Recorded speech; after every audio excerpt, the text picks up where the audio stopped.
A origem da maldição. Agora em 2023, o filme do Mario, não o que está saindo nos cinemas, mas o lá da década de 90 está completando 30 anos do seu lançamento e eu quis fazer esse vídeo para comentar sobre o filme, mas principalmente sobre os bastidores caóticos que levaram esse filme a ser lançado da maneira como ele saiu e que dizem que foi o que iniciou a maldição das adaptações de games no cinema. O ano era 1990. A Nintendo já havia criado o Mario anos antes, na década de 80, e no ponto de 1990 ele já era um personagem extremamente popular. Não só por conta dos jogos, mas também por conta de licenças, dele ter tido desenho animado e tudo mais.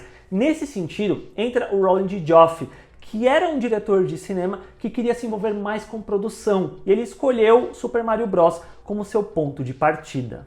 Roland então foi até o Japão para se encontrar com Hiroshi Yamauchi, que na época era o presidente da Nintendo, para fazer o pitching, para vender a ideia dessa adaptação. Ele queria redefinir os personagens para um público mais jovem e adulto, meio que fazendo com Super Mario Bros. O que o Tim Burton havia feito pelos super-heróis com o filme do Batman de 1989. Além da ideia, o que o Roland Joffe tinha a seu favor também era a credibilidade, porque ele era um diretor que vinha de duas indicações ao Oscar, uma por Os Gritos do Silêncio de 1984 e a outra por A Missão de 1986. Por fim, mesmo com outros estúdios querendo comprar os direitos de adaptação, quem ficou com os direitos foi o Roland Joffe por 2 milhões de dólares, o que é um valor extremamente baixo, pensando hoje em dia, mas para a época também era, mas ele conseguiu convencer o Yamauchi, não só por conta da ideia e tudo mais, mas porque a Nintendo teria uma parcela, ela teria os direitos do merchandising do filme e tal.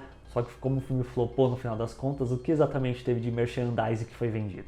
Greg Beeman foi contratado para ser o diretor, mas logo em seguida ele foi mandado embora. E aí começou-se essa busca por um novo diretor que ficasse ali nessa cadeira. Tentaram o Danny DeVito. Sim, por incrível que pareça, o Danny DeVito não só para dirigir, mas também para ser o Mario, só que esse recusou, assim como o Harold Ramis também recusou. E no ano de 1993, ele lançou um filme que ele dirigiu, que talvez vocês conheçam como Feitiço do Tempo, protagonizado pelo Bill Murray, que meio que criou todo o conceito do Dia da Marmota, do loop temporal e tal. Estou colocando meio que criou para exagerar aqui o contexto, mas acabou se tornando um filme clássico para a história do cinema e que saiu no mesmo ano que o filme do Mario. Sem diretor envolvido ainda, roteiros começaram a ser escritos. Um dos primeiros foi feito pelo Barry Morrow, que havia ganhado o Oscar por Rayman. Essa versão do Barry tinha uma pegada mais realista, mais dramática, que ia ser uma road trip existencial, onde ia ter o Mario como esse irmão mais velho e sábio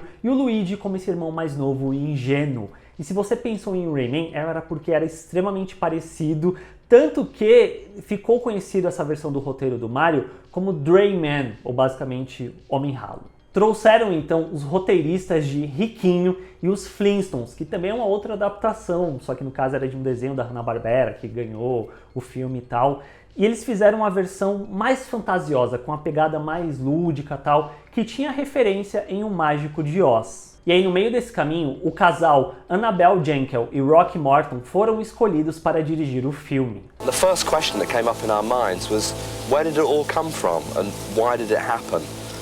And as soon as we started asking those questions, everything seemed to slot into place. And then that sparked off this whole thing about dinosaurs and that their extinction and why dinosaurs aren't around anymore. We found this theory about a meteorite hitting the Earth, and that was the reason why dinosaurs disappeared. Esse ia ser o primeiro grande filme do casal que eles iam dirigir, porque antes eles tinham feito um outro filme, mas eles eram muito mais ali da área dos comerciais, de clipes musicais, e o fato deles serem pioneiros no uso de CGI, tendo inclusive criado um personagem chamado Max Redrum. Porém, Jankel e Morton não queriam esse roteiro mais fantasioso, porque eles tinham uma visão de fazer um filme mais distópico e satírico, onde ia ter o Rei Koopa, que ia ser um presidente corrupto de uma dimensão alternativa. Trouxeram então Dick Clement e Ian LaFrenize para desenvolver a história e os personagens e mais 2 roteiristas para escrever o roteiro. A essa altura do campeonato, se você não perdeu as contas, a gente já tem 7 pessoas que mexeram nesse roteiro, criaram alguma versão, sendo que essa última foi uma versão considerada inteligente, refinada, ao ponto de convencer atores a se juntarem com esse filme, que foi o caso da Fiona Shaw, mais conhecida como a Tia Petúnia dos filmes de Harry Potter. E falando em elenco, para o papel do Mario, inicialmente cogitaram o Dustin Hoffman, que havia feito o Rayman, e ele ficou interessado pelo papel, mas decidiram não seguir em frente com ele. O Bob Hoskins, que havia feito Uma Cilada para Roger Rabbit e Hook, A Volta do Capitão Gancho, não queria se envolver com esse projeto, ele não queria ficar marcado por essas produções infantis e tal, e foi um dos que foi convencido pelo roteiro do casal. Já para o Luigi, nomes como John Turturro e Tom Hanks foram considerados. O Tom Hanks, inclusive, foi meio que deixado de lado por conta de alguns flops na bilheteria de filmes recentes dele, e aí os produtores ficaram com medo que isso pudesse afetar a bilheteria do filme do Mario, e provavelmente foi a melhor coisa que aconteceu com Tom Hanks, porque aí dali pra frente a carreira dele só deslanchou. E aí o papel ficou com o John Leguizamo. Para interpretar o vilão Rei Koopa, eles tinham em mente o Arnold Schwarzenegger, mas quem acabou ficando com o papel foi o Dennis Hopper, de filmes como Easy Rider, Velocidade Máxima e Veludo Azul. Inclusive, é curioso que, como esse filme e o Batman quase que habitam uma mesma área, porque mais pra frente, um dos filmes do Batman foi ter o Arnold Schwarzenegger como vilão fazendo o Senhor Frio. Rapidinho, tá curtindo o vídeo? Tá achando maneira essa história? Deixa o like que isso ajuda esse vídeo a chegar a mais pessoas, não te custa nada, me ajuda muito, e assina o canal para fazer parte aqui da comunidade. O pior já havia passado e agora era só fazer o filme. Muito pelo contrário, eu diria que os problemas só estavam começando. O orçamento do filme, que inicialmente estava na casa de 20 milhões de dólares, que já era muito para a década de 1990, foi crescendo cada vez mais. Tanto por conta de versões anteriores do roteiro, de artes que eram feitas, de cenários que eram deixados de lado, quanto também quando fecharam com esse roteiro da Jenkel e do Morton, que aí tinha que fazer figurino para trocentos figurantes, era figurino de couro, e aí começou a fazer o design dos sets, criarem os sets que tinha que usar metal, aí tinha que usar neon, e esses sets eram concebidos pelo designer David L. Snyder, que havia trabalhado em Blade Runner, que é um grande filme de ficção científica. Tudo isso foi jogando o orçamento do filme para 50 milhões de dólares, que se 20 já era muito para a época, imagina 50. Para termos de comparação, um outro filme que saiu em 1993, que também tinha dinossauros, Jurassic Park, custou 63 milhões de dólares, 13 a mais do que o Mario, e qual que ficou para a história. Bom, os dois ficaram, né? Mas por motivos diferentes. Mas o Jurassic Park meio que revolucionou o cinema dali para frente. Mario precisava de mais dinheiro e o Roland Joffé foi atrás. E quem acabou adquirindo os direitos de distribuição do filme foi a Disney. E aí quando eles se depararam com aquele set, com aquela versão do roteiro muito sombria e tal, eles ficaram, esse filme não vai vender, ele não vai se pagar, ele não vai fazer dinheiro. E aí eles encontraram uma solução: mexer no roteiro mais uma vez. Foi chamado então Ed Solomon, que era o roteirista dos dois filmes do Bill and Ted, para reescrever o roteiro em 2 semanas para aliviar o tom. Só que a grande questão é que isso foi feito no ano de 1992. Então, storyboard pronto, sets prontos, figurinos sendo terminados, tudo já prestes a começar a ser gravado. E aí ele foi, reescreveu o roteiro, chegaram para os diretores e falaram: olha, tá aqui o roteiro, gravem. Não haviam avisado os diretores da mudança do roteiro. E aí o caos foi instaurado de vez. Os produtores queriam uma coisa, os diretores queriam outra, o elenco que havia assinado para um roteiro que já não existia mais, e ainda havia roteiristas no set reescrevendo diálogos em cima da hora. O Dennis Hopper chegou a brigar com os diretores no set por 45 minutos por conta disso tudo, porque ele, quanto ator, decorava as falas, chegava para gravar, as falas haviam mudado, e essa briga de 45 minutos fez com que 300 figurantes ficassem ali esperando para gravar tal, nada foi gravado, eles foram almoçar e continuaram brigando por mais 2 horas até voltarem para o set e tentarem gravar alguma coisa. O Bob Hoskins e o John Leguizamo, meio que para aturar toda essa situação, basicamente bebiam no set, entre gravações, entre tomadas e tal, eles ficavam bebendo, ao ponto deles ficarem alcoolizados durante as gravações, e numa dessas gravações que envolviam o furgão e tal, o John Leguizamo, que estava dirigindo, estava bêbado, o Bob Hoskins, que estava bêbado,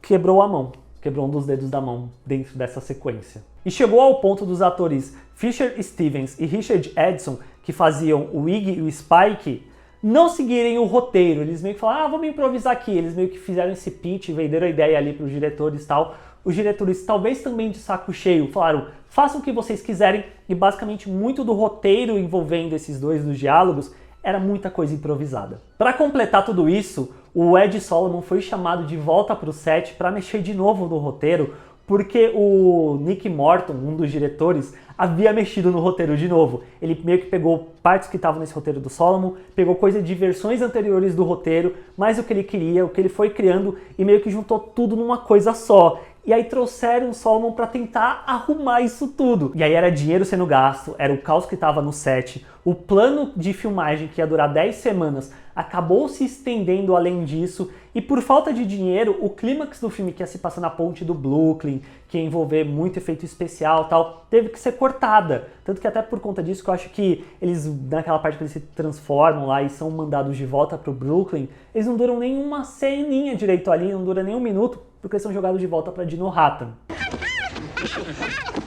Monkey! E para coroar toda essa situação de merda, a chave de bosta foi que os diretores foram afastados e não puderam terminar as filmagens. O resultado, falando do filme em si, é uma bagunça inacreditável. É tanta coisa misturada de versões diferentes do roteiro, tanta coisa ajambrada de uma maneira que não funciona muito bem, que você vê que o filme por si, ele não tem um fio narrativo coeso que é desenvolvido. O começo mesmo, o primeiro ato, é uma série de setups de coisas que são apresentadas que não exatamente são desenvolvidas. Isso sem falar na questão de que o filme possui duas introduções. Uma delas é a animação dos dinossauros no Brooklyn de 65 milhões de anos antes, e o contexto que é dado dos dinos não terem morrido, e sim ido para uma dimensão paralela. Esse prólogo dos dinossauros não existiu em nenhuma das versões do roteiro desse filme.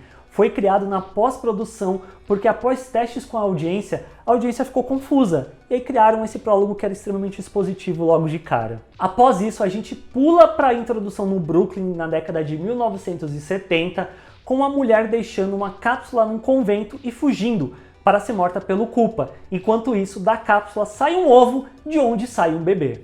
É muito doido como de uma cena para outra o filme muda totalmente de tom, indo para algo mais de suspense, de terror, mais sombrio. Eles botam ali uns Dutch angles, uns ângulos holandeses da câmera filmando torto assim e tal. Sai um bebê de dentro de um ovo num convento e as freiras não têm reação nenhuma. E aí o filme pula 20 anos pro futuro.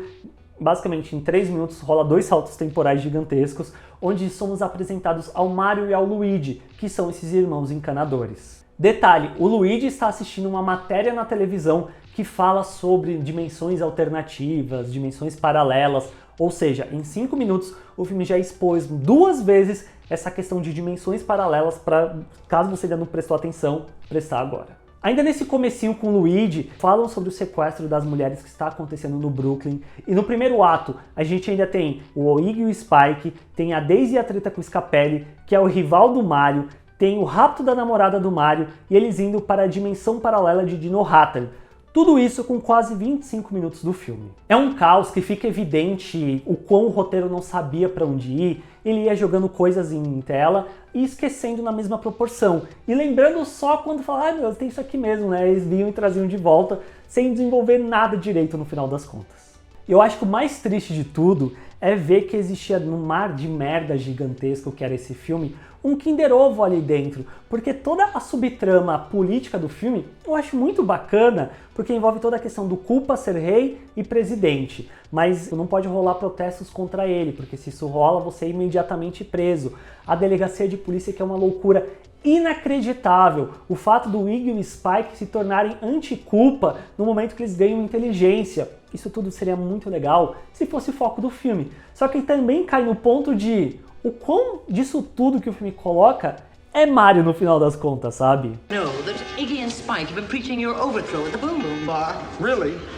I am very disappointed in you cousins. Fascist, oppressor of the proletariat.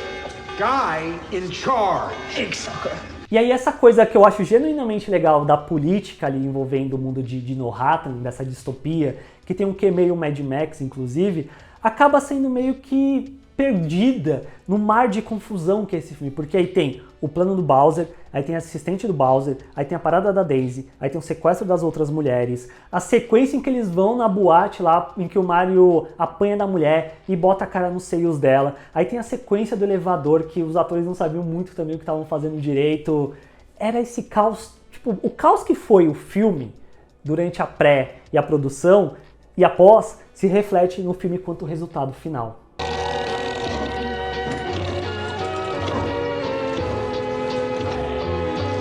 O fim dessa história toda é que o filme flopou sim em bilheteria. Ele arrecadou 20 milhões nos Estados Unidos e somando mundialmente não chegou acho que em 40 milhões de dólares, ficou na casa de 38 milhões. E o filme saiu poucas semanas antes de Jurassic Park, que basicamente fez com que a existência desse filme na época desaparecesse.